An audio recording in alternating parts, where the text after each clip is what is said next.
Hi there. Thank you for coming to my channel again. Really appreciate you being here. Actually, it's funny, just the other night, I got one of the most flattering text messages I've probably ever gotten doing all this. So to you out there watching that gave me that really flattering message, I really appreciate it. Also, if you have anything nice to say, if you could leave it a comment in the video, I'd really appreciate that too, because not only I would see it, but other people would see it. And it really helps the YouTube algorithm as well. So also on that note, if you could give the video a like if you like the video, appreciate that too. That also helps with the algorithm. But anyway, so this video is getting into more of the history of the Fed and why they were started, where they came from, and all that good stuff. So unfortunately, I've been slammed all week and haven't had a great opportunity to really dig in like I wanted to. I was actually researching right up till it's time to start this video. But there's a giant can of worms to unbox here. So I thought it was going to be something fairly simplistic, straightforward. It is not. I knew that there are several versions of basically what is a central bank, but I didn't get into all the details. And then the more I started digging into it, it became really interesting. So maybe later on down the road, I'll do a follow-up video where I get into all the like nitty-gritty details and specifics of what exactly started the Fed. But anyway, so the Federal Reserve, otherwise known as the Fed, is actually the third instance that we've had of a central banking system here in America. So the previous two iterations were killed off. I know the second one was killed off by Andrew Jackson, who is this huge war hero general and the War of 1812 and all this other kind of stuff. And on his deathbed, he was asked what his greatest accomplishment was, and he said killing off the central bank. So he even started like a new party and everything. He also did the Trail of Tears and some other pretty terrible things, but anyway. So the Fed was officially formed in 1913. I do want to show some stuff on this, but I don't know if it comes up well. I watched the last video and the text was really small and blurred out. So I'm trying something new, just to want to make sure that maybe if I change one of the settings, it'll come in actually legible. But anyway, let me switch over. Not sure if you can read that or not. But basically, I'm going through and reading the history of the Fed and what started it originally and the reason why. So basically, it all started in 1913 because they being the strong federal government, were wanting to have a better way to conduct the flow of nationwide banking. So most banks around the country were, actually not most, like every bank around the country was basically relegated and funded by their own local state government. And sometimes it seemed like some of these banks were not able to make all ends meet. So if there's too high of demand of cash withdrawal or something like that, the local branch or whatever would have to go to their local state bank. And sometimes the issue wouldn't always be resolved. So there's a big push to have a federal banking system, and the federal banking system would make sure all banks are taken care of. Sounds good, except over the years, their responsibilities and their powers and what they're in charge of has grown and evolved a bit over time. So the current, let's see if I can pull it up.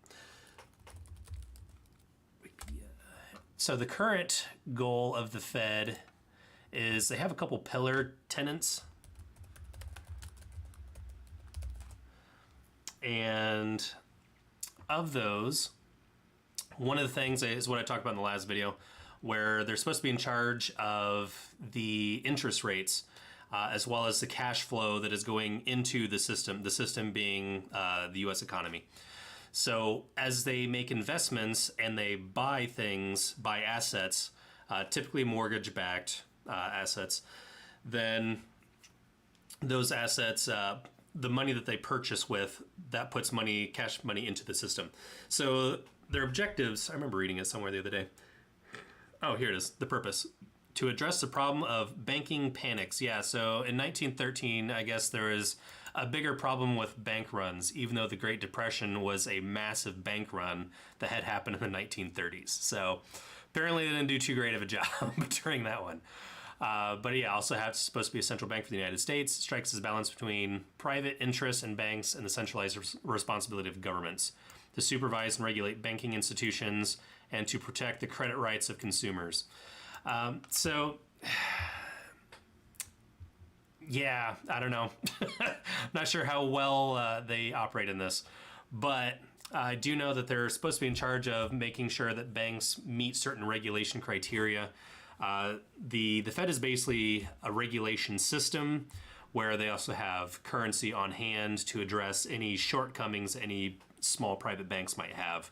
Then the Federal Reserve will step in and give them what they need so they don't wind up with a bank run.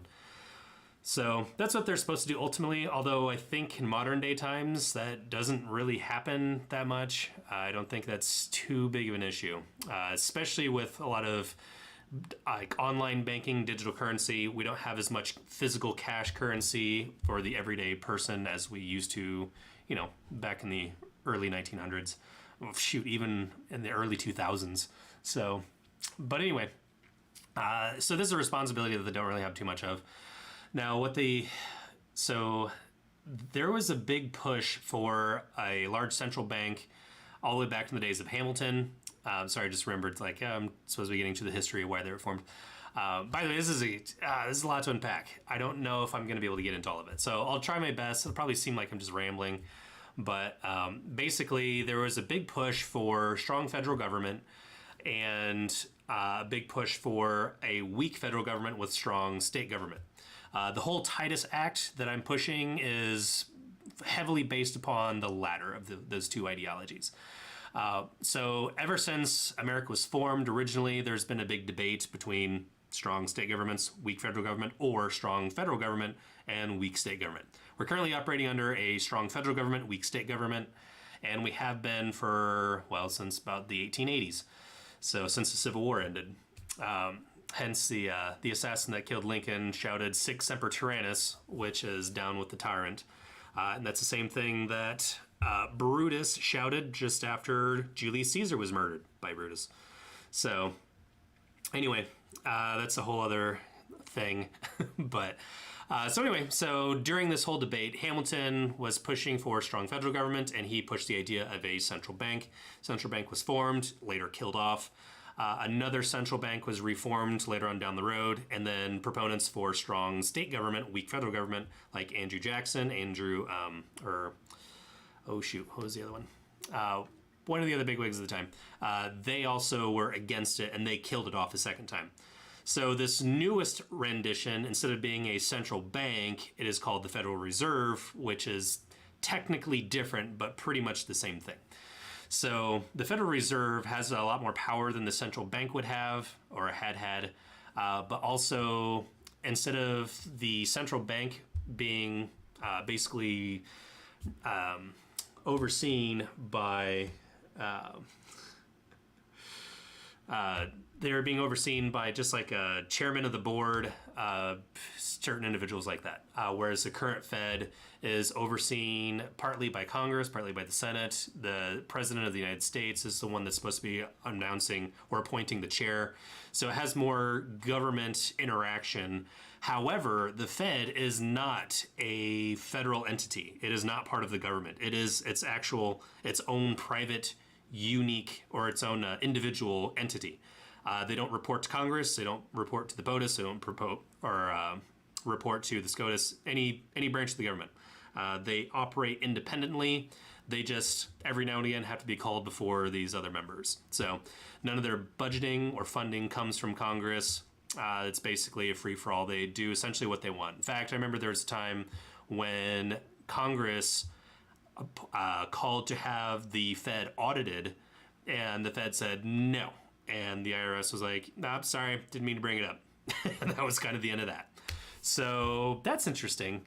But anyway, yeah, that's pretty much the history of the Fed. It started off with something different. It was formed in 1913 by Woodrow Wilson. There was a big push. Oh gosh, what's the guy's name? It originally started off as somebody's name specifically that came up with the idea. The National Monetary Commission. So Yeah, that's I think how it originally started off. Nelson Aldrich. So Nelson Aldrich was the head of this particular branch, and it was his idea to come up with it. And everything was pretty much the same as the bill that got passed. His bill, the bill was named after him. It got killed, but then later on, during Woodrow Wilson's run, then the Democrats controlled the House and Congress, which was unheard of at the time. At the time, it was pretty much just a run of Republican candidates. Woodrow Wilson was a huge upset at the time, and it was not expected that it would pass. So Democrats at the time were pushing for specific mentionings or specific basis of how it was supposed to run. Difference between two bills transfer. Okay, so the difference in the two bills was the transfer of control from the board of directors, which I mentioned, to instead the government. So the government had more oversight. Hence, the president appointing the head of the chairman of the chairman of the Fed, who is currently Jerome Powell or Jay Powell. But anyway, the bill passed December 23rd. 1913, so like right before Christmas Eve, on a mostly partisan bias basis, with Democrats voting yay and most Republicans voting nay. So that's how it all started. It was a narrow win at the time. So anyway, that's pretty much the history of the Fed in a nutshell. I know they had something to do with the U.S. being taken off the gold standard, I believe in 1972. I know that there was this whole thing where, like, yeah, the U.S. dollar is going to be equal to, I think it was like 1 ounce of gold. And later on down the road, the U.S. Treasury was like, hey, what if we just printed more dollars and put that in the system? Think anybody would notice? And basically, make our dollars more valuable and basically just print a bunch of free money. Well, the answer is that was found out about. And then all of the countries around the world were like, we want to cash in our dollars for gold now. And then the United States was like, nope, and closed all of our windows to pass out gold for dollars. Thanks, Nixon. Nixon took us off the gold standard. I believe we actually ran out of gold, and we didn't have any more gold to give out, so we just said no. But I also heard that we do have a lot of gold, and we basically stole the world's gold. So I'm not sure which is correct or accurate or true. I'd need to dig into that one, find out specifics and details. But anyway, yeah, so this is pretty much it. The next video I want to do, I was gonna talk about the Fed and how it's used today, more specifically how the Fed or Biden's plan to have the Fed take on interest rates right now, or not interest rates, inflation. So I know last video was kind of on that. So the next one, I want to be more on that. And actually like to get a little bit more of a chat going. So I might actually personally put out some messages like, hey, check out this video. It'd be cool to get your input and have people in the chat actually talking. But next video is going to be Monday, July 4th. So I don't think I'm going to do it on Monday. I think I'm going to do it next Thursday, so a week from today. So next Monday, this coming video, pretty sure I'm just going to do like a little 4th of July celebration, something that I personally like from the American Revolutionary War. Something like that. So I really like war history, so I'll probably just pluck out one of my favorite stories from the Revolutionary War and just talk about that. So anyway, that's all I got for now. So really appreciate you being here. So glad you stopped by, and take care. Until next time, stay classy.